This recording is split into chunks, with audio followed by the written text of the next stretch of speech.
प्रविधि मन्त्रालय, नेपाल शिक्षा समूहको समन्वय र सहकार्यमा save the children.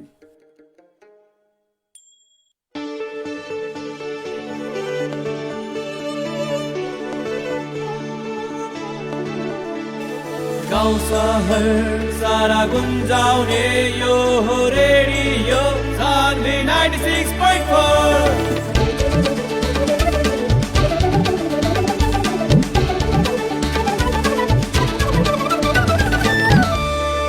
Radio Saanvi 96.4।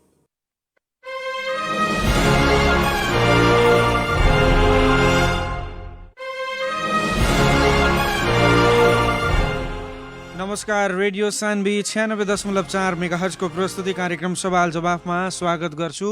म अशोक सङ्ग्रौला। सवाल जवाफ यहाँले सुन्दै आइरहनु भएको छ हरेक दिन साँझ 6:30 बजेदेखि 7 बजेसम्म र पुनः प्रसारण हामी गर्ने गर्छौँ भोलिपल्ट बिहान 7:30 बजेदेखि 8 बजेसम्म। र कार्यक्रम सवाल जवाफमा हामी चर्चित विषय जनसरोकारका पछिल्लो विषयको सन्दर्भमा कुराकानी गर्ने गर्छौँ र आज पनि एकजना अतिथिको साथमा उपस्थित भइसकेका छौँ। विशेषतः आज हामी रुकुममा घटेको एउटा घटनाको सन्दर्भमा कुराकानी गर्छौँ, जसको विषयमा आज संसदमै पनि चर्काचर्की भएको छ। त्यहाँ के भयो र यसरी यो जातीय विभेदको जुन श्रृङ्खला छ निरन्तर रूपमा कुनै न कुनै बहानामा जो घटिरहेको छ, यसलाई न्यूनीकरण र शून्यमा झार्न के गर्नुपर्छ, हामी आज छलफल गर्छौँ, सवाल जवाफ गर्छौँ नेपाली कङ्ग्रेसका नेता तथा प्रतिनिधि सभा सदस्य प्रकाश रसाइली स्नेहीसँग। उहाँ सम्पर्कमा आइसक्नु भएको छ। माननीयज्यू, कार्यक्रममा स्वागत छ। नमस्कार। मेरो आवाज र तपाईँको मिडिया मार्फत मेरो आवाज सुनेर बस्नुभएका तमाम श्रोताहरू सबैलाई नमस्कार, अभिवादन। माननीयज्यू, आज संसदमा एकदमै चर्काचर्की नै भयो, के भयो आज अपडेट पाउँ न। होइन, अब संसदमा कार्यव्यवस्थाले जुन सूची सभामुखको नेतृत्वमा निर्धारण गरेको थियो है, त्यो सूचीबाट कुरा डाइभर्ट हुन थालिसकेपछि संसदमा केही बेर चर्काचर्की भएको हो है। अब सम्बन्धित निर्वाचन क्षेत्रको सांसद ले बोल्न नपाउने भन्ने कुरै हुँदैन, उहाँहरूले पनि विशेष समय लिएर बोल्न पाउनुहुन्छ। तर संसद आज कसरी सञ्चालन गर्ने भन्ने कुरा जुन संसदीय प्रक्रिया अनुसार सहमति भइसकेपछि है, जबरजस्त बोल्न खोजिसकेपछि मान्य जनार्दन शर्मा जबरजस्त बोल्न खोजिसकेपछि त्यो परिस्थिति निर्माण भएको आज। यहाँले चाहिँ जुन रुकुममा घटना घटेको छ त्यसलाई कसरी बुझ्नु भएको छ, यहाँको धारणा के छ, के हो, कसरी बुझ्नु भएको छ भन्नुहोस् न। होइन, यसलाई दुईटा कुरा, एउटा यो समग्र मानव सभ्यतामाथिलाई नै यसले हाम्रो मानव सभ्यतामाथिको नै एउटा ठुलो हामीलाई माथि चुनौती थपियो है। जसरी हामीले 70 वर्षमा 7वटा संविधान परिवर्तन गर्दै गर्दै आजको युगमा आइपुग्यौँ, धेरै क्रान्ति र परिवर्तनमा रगत बगायौँ, समग्र सबै मिलेर सबै जात जाति भेषभूषाले मिलेर यो सङ्घीय लोकतान्त्रिक गणतन्त्रको संविधान निर्माण गऱ्यौँ। राज्यको नजरमा सबै नागरिकहरू समान हुने, सबै जात जाति वर्ण लिङ्गका मानिसहरू मधेस पहाड तराई सबै समान हुने भनेर हामीले संविधानमा लेख्यौँ। तर राजनीतिक परिवर्तन भएर हामीले संविधानमा ऐनमा कानुनमा हामीले आफ्ना अधिकार लिपिबद्ध गऱ्यौँ भने गरे तापनि तर व्यवहारमा राज्यले पनि र व्यवहारमा हिजोका समुदायका जसले राज्यको साधन स्रोतको राज्यको शक्तिको दोहन गरेर आएका समुदायहरूको व्यवहार परिवर्तन भएको रहेछ। अझै हामीले व्यवहार परिवर्तन गर्नका निम्ति राजनीतिक लडाइँ लड्नुपर्ने दलित जनजाति महिला मधेसी अझै नै बाँकी रहेछ भन्ने कुरा यो घटनाले सङ्केत गर्यो। पहिलो कुरा त के हो भने जातीय विभेदको घटना त छँदैछ। एउटा सामान्य कहिलेकाहीँ अब सामान्य गाउँघरमा झडप हुने, अब यो कार्यान्वयन गर्ने कुरा त त्यो समेत अपराध त हुँदै हो। तर एउटा सामान्य घटनामा आज हामी 4 जना कोरोना भाइरसले मान्छे मर्दा हामी आश्चर्यचकित भएका छौँ। सिङ्गो नेपाली दाजुभाइहरू त्यसका विरुद्ध मिलेर लडिरहेका छौँ। तर एउटा घटनामा, एउटा केटा र केटीको प्रेमको घटनामा 6 जना मान्छे मृत्यु हुने, 3 जना मान्छे बेपत्ता हुने, 3 जना मान्छेको मृत्यु हुने भनेको कुरो त यो संसारका अगाडि संसारका युएनओमा गएर हामीले विभिन्न सन्धि अभिसन्धिहरूमा सहीचाप गरेका छौँ। जातीय विभेदका अभिसन्धिहरूमा हिंसाका अभिसन्धिहरू हामीले सहीचाप गरेका छौँ।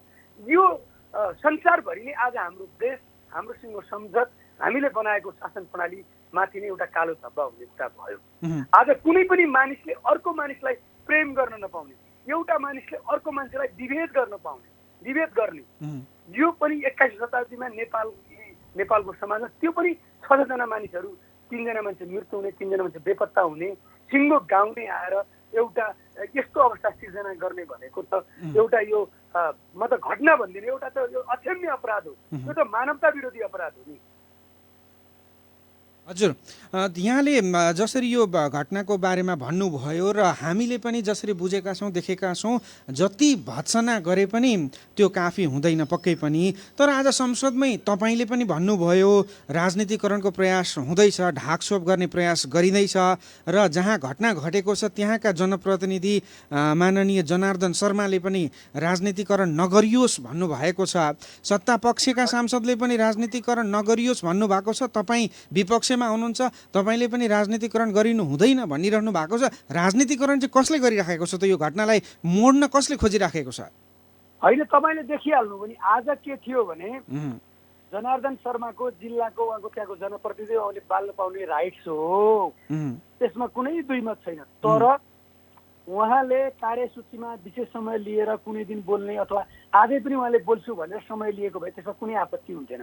जसरी आजको संसदको प्रक्रिया सुचारू गर्ने भनेर राजनीतिक दलहरूबिच सहमति भएर कार्यसूची आएको थियो त्योभन्दा उहाँले अन्त गएर मोडिनुभयो। उहाँले फेरि यसरी त्यो घटनालाई पनि कसरी डाइभर्ट गर्न खोज्नुभयो भने होइन अब लखेड्ने क्रममा हाम फाले भन्नुभयो, त्यहाँ कुटाइ खाइएको छ जुन नवराज विक भन्नेको लागि त कुटेर नदीको किनारमा फ्याँकिएको छ एउटा।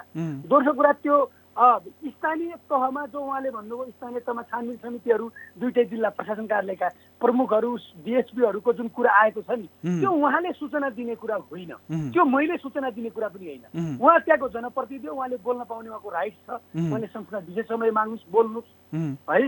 उहाँले पनि राजनीतिकरण नगरौँ भन्नुभएको छ, हामीले पनि राजनीतिकरण नगरौँ भनेको सत्य तथ्य कुरा हो। तर त्यो घटनामा त वडा अध्यक्ष त प्रायः उहाँकै पार्टीको देखिनुभयो नि त संलग्न भएको है। सिङ्गो 18-19 जना 6 जना मर्ने गरी भएको एउटा विवश हत्यामा कति मान्छे संलग्न भयो होला भन्ने कुरा हामी त्यसै एजम्सन गर्न सक्छौँ। अनि अर्को कुरा महत्त्वपूर्ण कुरा के हो भने यो घटनाको विषयमा हामीले संसदमा गृहमन्त्रीको जवाब मागेका हौँ। के भइरहेछ, स्थानीय प्रशासनले के गरिरहेछ, छानबिनको प्रक्रिया के गरिरहेको छ, के भएको भन्ने कुरा राज्यले जवाब दिने हो। सूचना पाएका त्यहाँका सांसदको जवाब होइन, के सांसदको मातहतमा हो र त्यहाँको प्रहरी प्रशासन होइन नि त।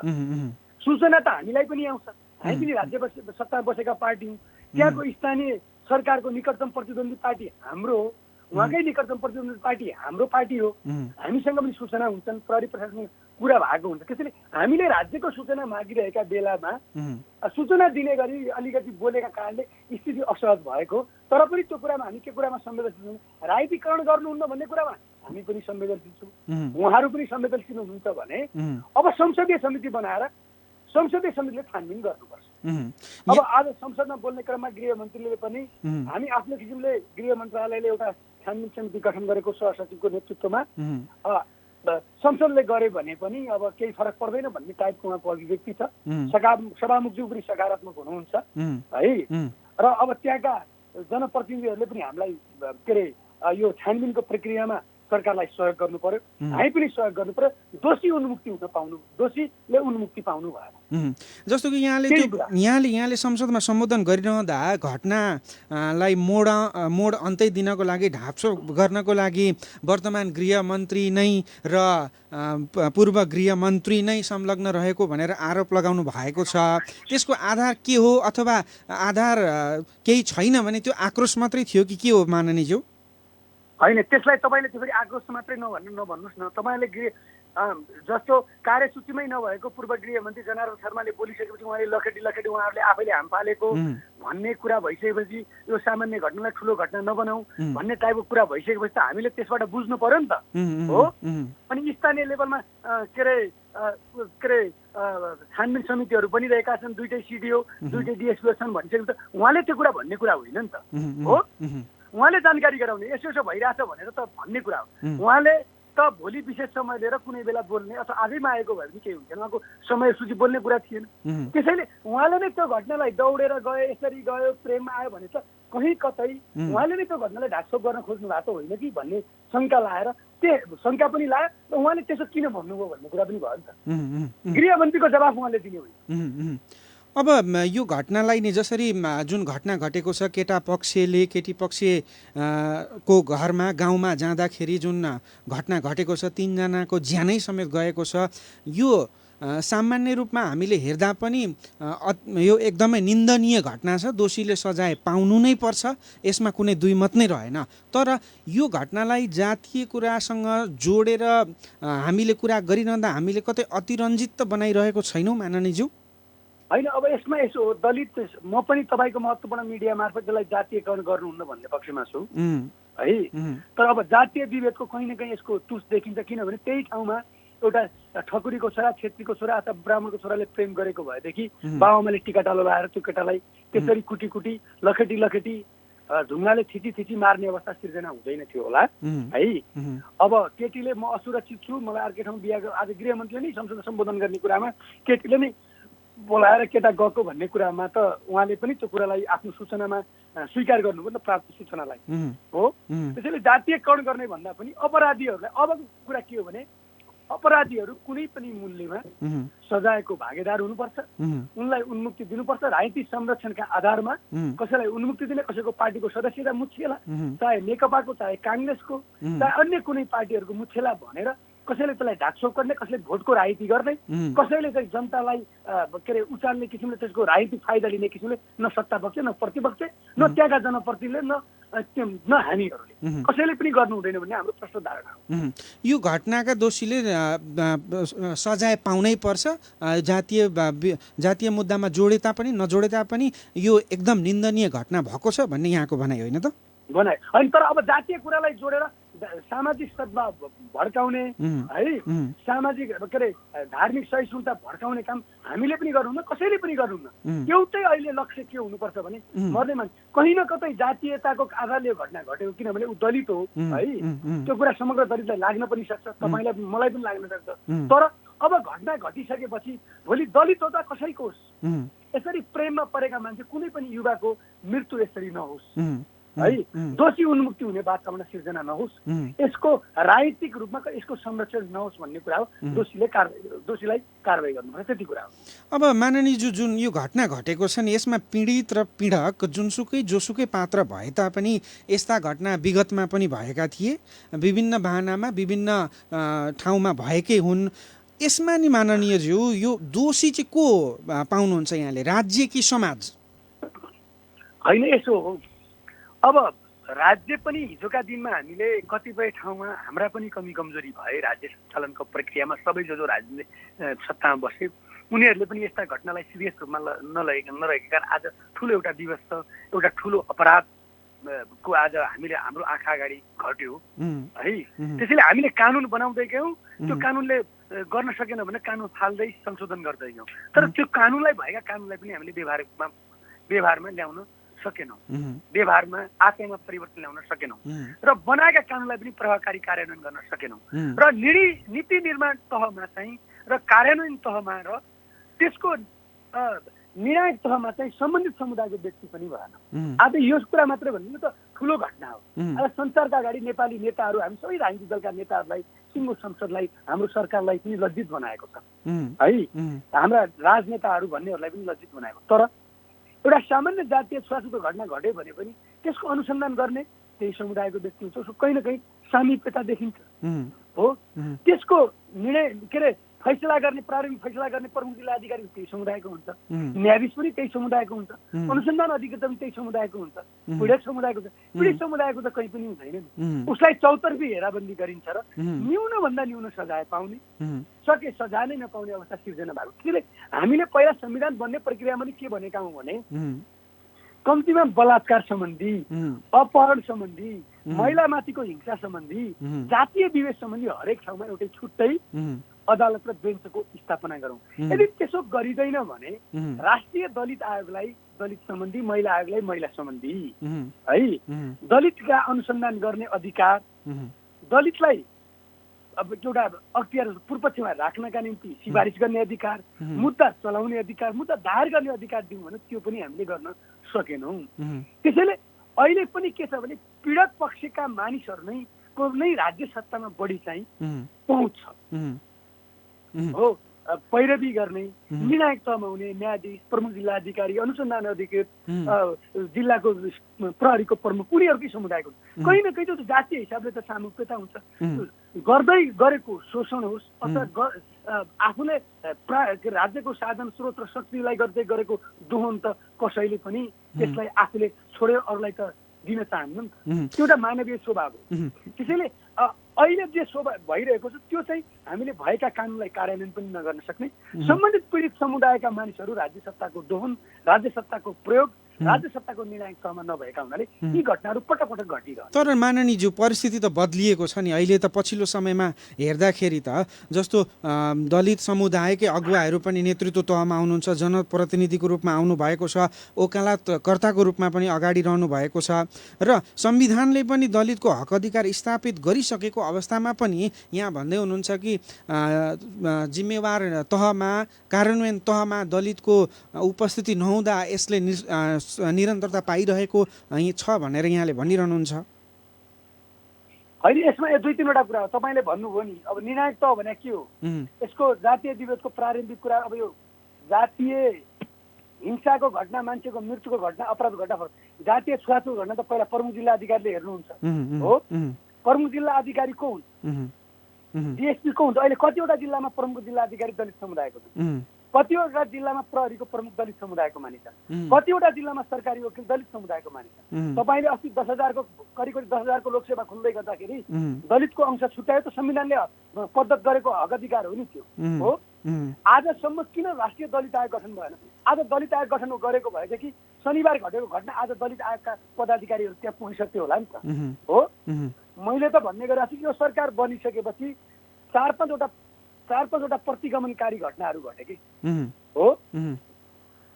पहिलो घटना दलित जो समावेशी राज्यले चाहिँ सांसद निर्वाचन क्षेत्र पूर्वाधार कोष कार्यक्रम भनेको थियो नि, त्यो समावेशी भनेर दलित जनजाति महिला मधेसीका समुदायका मानिसलाई पनि दिने पैसा कटौती गर्यो, जो बलबाहुबाट राज्यको साधन स्रोतको पुस्तादेखि दोहन गरिरहेको समुदायहरूलाई मात्रै दिने काम गरियो, जो बलबाहुबाट चुनाव जितेका छन् हो। अरूको कटौती गर्यो त पहिलो प्रतिगमन हो। दोस्रो प्रतिगमन 10,000 कर्मचारीहरूको राज्यले लोकसेवा लिँदै गर्दाखेरि दलितहरूलाई वञ्चित गराइयो। तेस्रो प्रतिगमन तपाईँले भन्नु, दलितहरूका विद्यार्थीहरूलाई छात्रवृत्ति दिने, सिपमूलक आयमूलक कार्यक्रम गर्ने दलित विकास समितिलाई यो सरकारले कोमामा राखेको छ आज हो। 2 वर्षदेखि के कारणले प्रधानमन्त्रीलाई रोक्यो कि राष्ट्रिय दलित आयोग गठन गर्न? ऐन बनिसकेको छ, उहाँ आउनुभन्दा अगाडि नै ऐन बनिसकेको हो। के प्रतिपक्षी दलको नेताले गर्न नदिएको? त्यो हो भने प्रमुख निर्वाचन आयुक्त बनाउनलाई, न्यायाधीश बनाउन रोकिएको छ नि, त्यो बनाउन किन रोकियो? आज राज्यले गर्ने कतिपय काम त दलित आयोगले गर्थ्यो होला नि। अस्ति तपाईँले सरकारको नीतिथा कार्यक्रम, नेपालको इतिहासमा 46 साल पछिका नीति तथा कार्यक्रममा दलित भन्ने शब्द नलेखेको यो मात्रै सरकारको कार्यक्रम हो।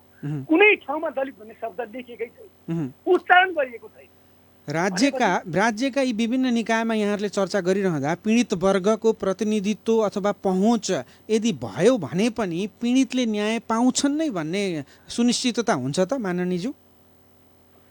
होइन, त्यो समुदायको मानिस आज संसदमा तपाईँहरूले जे भूमिका देख्नुभयो, दलितहरूको जति दलितहरूका सांसदहरूले पार्लियामेन्टमा बोले, चाहे सत्तापक्ष चाहे प्रतिपक्षका हुन्, त्यहाँ प्रतित्व भएर नै उनीहरूले बोले। आज त्यो वातावरण क्रिएट गरेको नै दलितहरू भएर हो। प्रतित्व नभए भए त्यति बोल्दैन थियो नि त।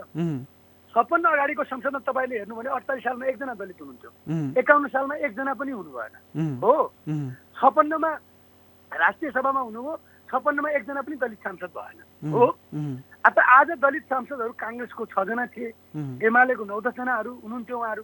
त्यो भएर न आज हामीले पार्लियामेन्टमा प्रतिनिधि सभामा हामीले आफ्ना कुरा राख्यौँ, सरकारको ध्यान आकर्षण गरायौँ, त्यसलाई गम्भीर रूपमा हामीले सदनमा उठाउन र देशको ध्यान आकर्षण गर्न र राष्ट्रिय अन्तर्राष्ट्रिय रूपमा चाहिँ यसलाई आकर्षण, यो घटनालाई सामान्य रूपमा हामीले यो त जघन्य मानवता विरोधी घटना हो भनेर हामी एउटा अपराध हो भनेर हामीले जसरी प्रमाणित गऱ्यौँ, त्यसरी प्रतित्व बिनाको स्वयं त्यो समुदायलाई राज्य सत्तासँग सँगै हिँड्ने वातावरण, सँगै राज्य सत्ताको दोहन गर्ने वातावरण, राज्यको शक्ति साधन स्रोतको दोहन गर्ने वातावरण नभएसम्म त्यो समाजमा विभेद भइरहन्छ।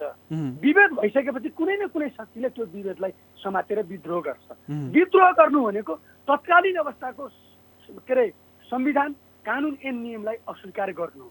त्यसैले हामीले 70 वर्षमा 7वटा संविधान परिवर्तन गर्यौं।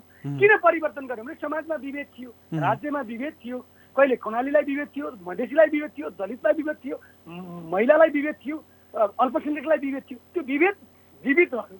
त्यो विभेद जीवित रहेका कारणले ती विभेदमा परेका समुदायहरूलाई कसैले न कसैले नै विद्रोह गर्नका निम्ति सँगै लिएर हिँड्यो। त्यसैले हामी संविधान बनाउँदै छाङ्दै गयौँ। अब हामीसँग त्यो सुविधा छैन। हामीले राजाले गर्न दिएन भन्यौँ, राजालाई फाल्यौँ। एकात्मक शासनतन्त्रले गर्न दिएन भन्यौँ, संघीयता ल्यायौँ। एउटै समुदायका मानिसहरूले मात्रै राज्य सत्ताको दोहन गर्यो भन्यौँ, समावेशी संविधान बनायौँ।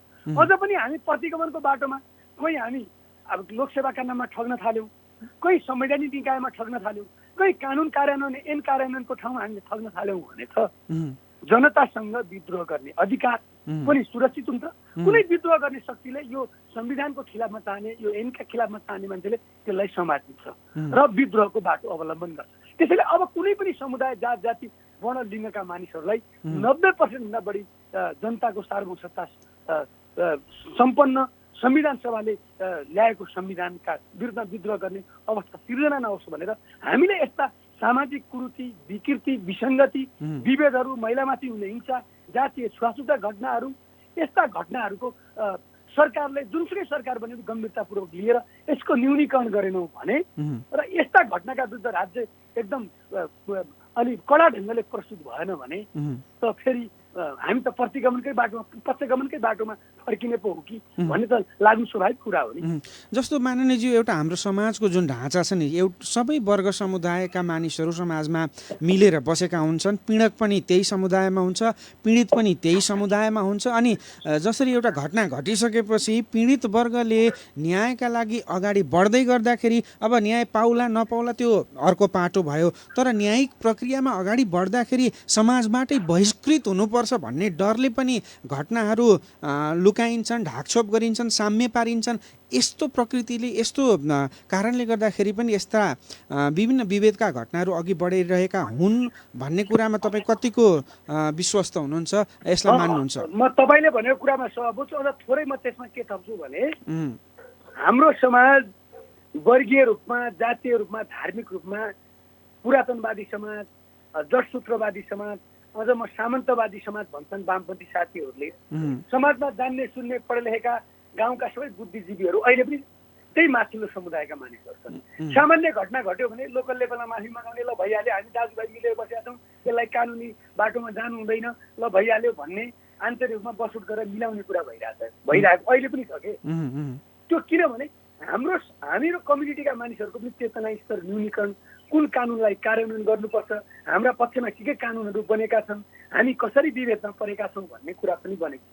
त्यसैले अब हामीले सरकारका नीतिका कार्यक्रम, बजेटहरूमा पनि हामीले के गर्नुपर्छ भने अब यी दलितहरूलाई चेतना अवेरनेसका कार्यक्रमहरू सञ्चालन गर्ने महिला बालबालिका तथा समाज कल्याण मन्त्रालय, गृह मन्त्रालयका मातहतका निकाय, यी निकायहरूले कानुन कार्यान्वयनको प्रक्रियामा हुने देखिने जटिलतालाई चिरफार गर्नका निम्ति सम्बन्धित समुदाय, व्यक्ति, समाजका मानिसहरूलाई प्रशिक्षण कार्यक्रम, सूचनामूलक कार्यक्रम, सूचना प्रवाह गर्ने कार्यक्रम सञ्चालन गर्न सक्यौँ भने जसरी अरू महिला हिंसा घटनाहरूलाई हामीले न्यूनीकरण गरेका छौँ, बलात्कार घटनाहरू पनि बिस्तारै न्यूनीकरण हुँदै जाने सम्भावना बढेको छ। त्यसै गरी जातीय विभेदका घटनाहरू पनि न्यूनीकरण हुँदै जाने सम्भावना रहन्छ।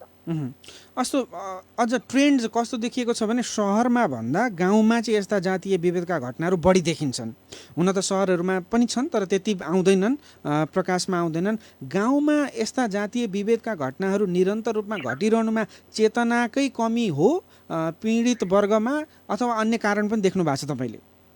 होइन, अब चेतनाको सम्बन्धित समुदायमा चेतनाको अभाव र पीडक समुदायमा चाहिँ हाम्रो समुदायका मानिसहरूलाई पुरानै ढाँचाबाट र पुरानै समुदायका मानिसहरूको गाउँका जान्ने, सुन्ने, भद्र भलादिनी र उनीहरूकै समुदायका मानिसहरूले स्थानीय लेभलमै थिचोमिचो गर्दै उनीहरूलाई पुरानै तरिकाबाट सामान्य ढङ्गले यसलाई स्थानीय लेभललाई मिलाएर ती घटनाको ढाकछोप गर्न सक्ने अवस्था सिर्जना भएको हुनाले आजको प्रश्न सिर्जना भएको हो।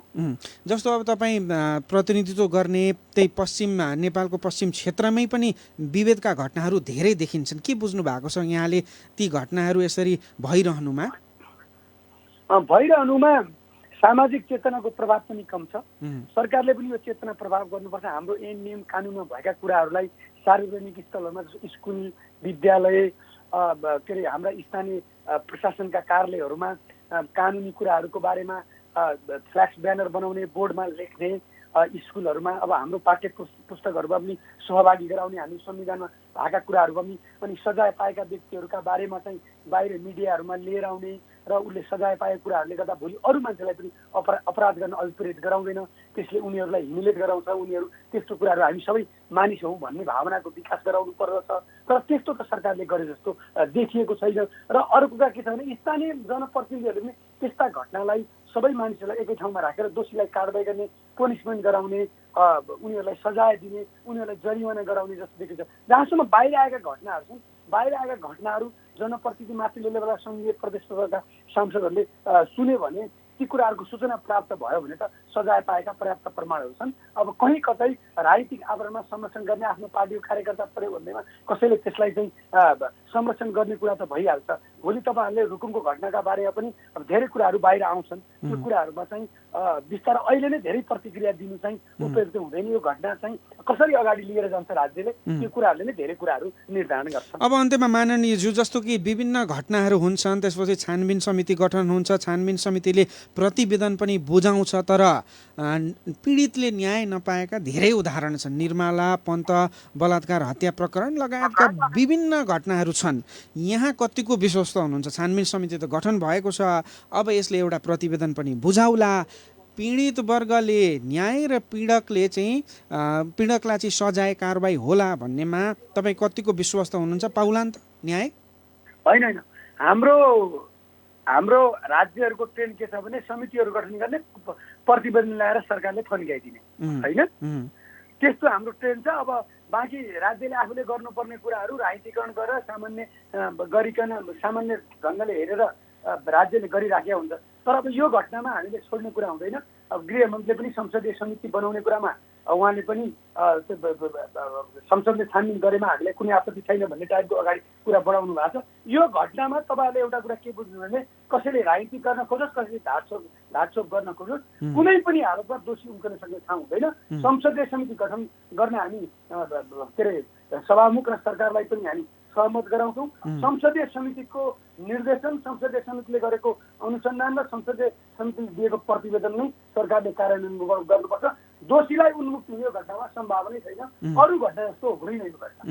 अब अन्त्यमा माननीयज्यू, हाम्रो रेडियो सुनेर बसिरहनु भएका श्रोताहरूलाई र हाम्रो फेसबुक मार्फत पनि लाइभ सुनिरहनु भएका श्रोताहरूलाई के भन्नुहुन्छ? मेरो आवाज सुनेर मेरो पार्टीको मेरो दृष्टिकोण राख्न दिनुभयो यो एसाङ परिवारलाई पनि म तपाईँहरूलाई धेरै धेरै धन्यवाद दिन चाहन्छु। अन्य कुराहरूमा हामीले जातीय सद्भाव, धार्मिक सहिष्णुता कायम राख्दै समाजमा रहेका यस्ता विकृति विसङ्गतिहरूलाई, यस्ता जघन्य अपराधका घटनालाई सबैले मिलेर सामना गर्नुपर्छ। यसको न्यूनीकरणका निम्ति यस्ता अपराधीहरूलाई कारबाही गर्ने प्रक्रियामा सबैको साथ चाहिन्छ। यो घटनाले अब भोलिका दिनमा कुनै पनि नेपाली नागरिक एउटा जातीय विभेदका कारण अथवा प्रेमका कारण अथवा महिलामाथि हुने हिंसाका कारण अथवा के अरे अपहरणका घटनाका कारण अथवा बलात्कारका घटनाका कारण कुनै पनि राज्य एकदम कडा रूपमा प्रस्तुत गराउनका निम्ति सबैले आफ्नो ठाउँबाट राज्यलाई सामाजिक सञ्जाल मिडिया मार्फत राज्यलाई अनुरोध गरौँ, सुझाव सल्लाह दिउँ र सबैले यो घटनाको न्यूनीकरणका निम्ति हामी सबै एकताबद्ध भएर लड्नुपर्छ र दोषीलाई कुनै पनि हालतमा उन्मुक्ति हुने वातावरण दिनु हुँदैन भन्ने कुरा सम्पूर्ण सुनेर बस्नुभएका श्रोताहरूलाई सबैलाई नमस्कार, जय नेपाल, अभिवादन टक्राउन। हस् माननीयज्यू, यहाँ सवाल जवाफको यो समयको लागि यहाँलाई धेरै धेरै धन्यवाद।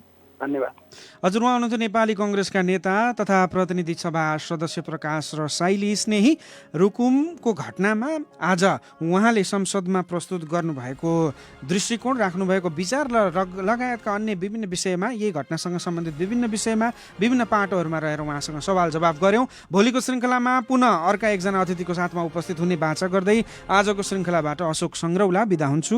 नमस्कार।